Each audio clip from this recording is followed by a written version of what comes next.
Hey, welcome back to YT Finance, and today we are talking about Palantir Technologies, specifically about the new PLTR stock price target by an analyst. Then we will talk about if Jim Cramer from CNBC's Mad Money has adjusted his view on PLTR stock, and then I will explain my thoughts concerning the stock's new price prediction. Today we will also talk about Bitcoin and why the co-founder of Palantir Technologies is slightly bullish on the cryptocurrency. Then we will address a common falsehood that bears normally bring up against PLTR stockholders, which I will refute. Go and press the like button right now for more PLTR stock news. Remember to subscribe and hit the bell notification. Comment your thoughts down below and let's make you some free money with Webull. Webull is a free brokerage app where you can buy and sell stocks, options, and cryptocurrencies. But right now, you can get 2 free stocks with Webull. You can get the first free stock, which can be worth anywhere from $2 to $250 for just creating an account. And you can get a second free stock, which can be worth up to $1,600 if you invest $100 or more on your first deposit. You will have a 1 in 100 chance of getting stocks like Facebook, Starbucks, or Snapchat, and you have a 1 in 50 chance of getting stocks like Google or Procter & Gamble. To get this offer, just press on the link in my description box down below, but do it quickly because this offer will not last forever. And without further ado, let's get into today's stories. The co-founder of Palantir Technologies, ticker symbol PLTR, on CNBC's Tech Check said that retail investors should not put all of their money into Bitcoin, but it has a really good chance of becoming something big. He goes on to say that we have a centralized financial system run by crazy people at the moment. Many people believe that cryptocurrency, especially Bitcoin, is a way to gain financial freedom from the Fed. Bitcoin has had a great run of over 85% year to date, and it's up almost 10% since last Monday, which could cause Bitcoin and crypto mining stocks like Riot and Mara to rally.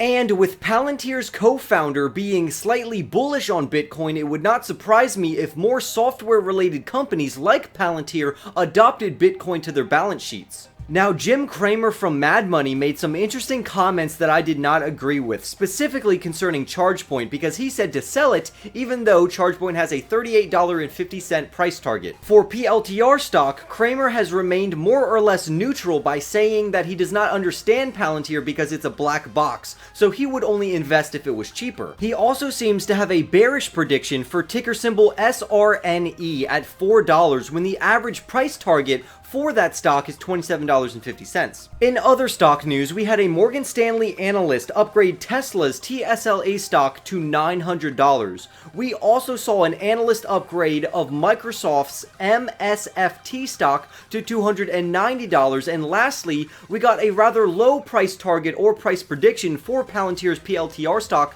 for $23 by the end of this year. That price target for PLTR stock is rather low, and you all know I personally have a price target of $50 regarding PLTR stock, but a few people are bearish on Palantir because insiders are selling stocks. So let me address these points throughout this next article. Palantir insiders have sold many stocks, and normally when insiders sell a stock, it makes stockholders feel anxious. We think thoughts like, maybe they no longer believe in the company, or maybe they have lost faith in the future, but then again, they might want to pay off their debts, or buy a car, or a house, or maybe they are cutting their position because they are too exposed to one company. Employees and executives are investors as well, and they should lower unneeded exposure even if it's with the company that they work for. I do not think that the insiders that are selling PLTR stocks are a cause for any concern right now, but let me provide some evidence.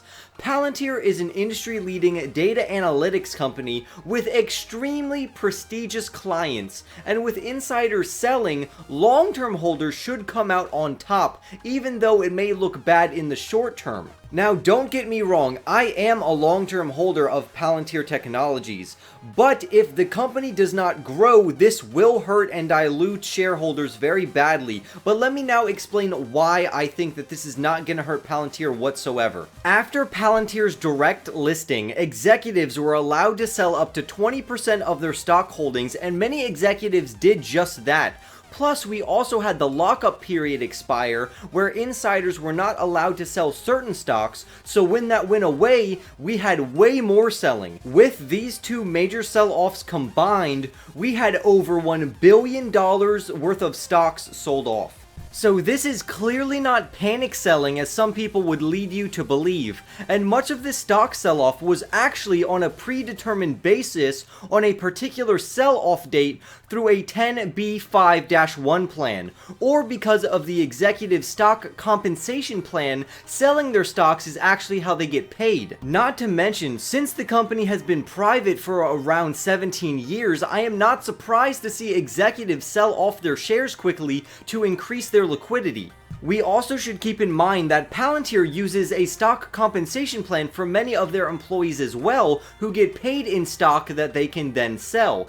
This is a great way to motivate and incentivize employees to take pride in their work to better the company, and in return, the employee is better off. Plus, it's a non-cash expense on Palantir's part, so the company and the employee can both win simultaneously, and this is all around good news. However, with this stock compensation plan, there are also a few drawbacks which I will touch on right now.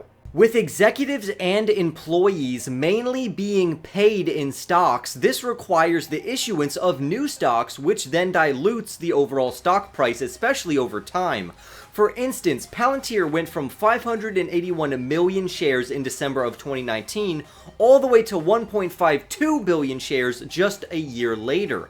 And the company's 10-K form says that this is intended to continue, so people who are hypercritical and bearish of PLTR stockholders bring this point up often. However, what I say in response to that is that we will only feel the effects from the stock dilution if the company stops growing. For example, Palantir is forecasted to grow up to 67% over the next year, with a 35% compounding annual growth rate until 2025, which is way higher than the rate of dilution, which is only 4%. So Palantir's stock-based compensation plan for employees and of course executives is a benefit if it's used appropriately, and I think Palantir is using it appropriately. So all of that talk about new shares being issued, stock dilution, and insider selling is technically true, but it's missing very important context, because there is nothing to worry about at this time regarding PLTR stock. I personally like Palantir stock, so I will be holding it long term, but you should do what you think is best. I hope you all enjoyed the video. If you did, press that like button right now, comment down below your thoughts, hit that bell notification for more stock news and stock analysis, and I will see all of you in the next YT video.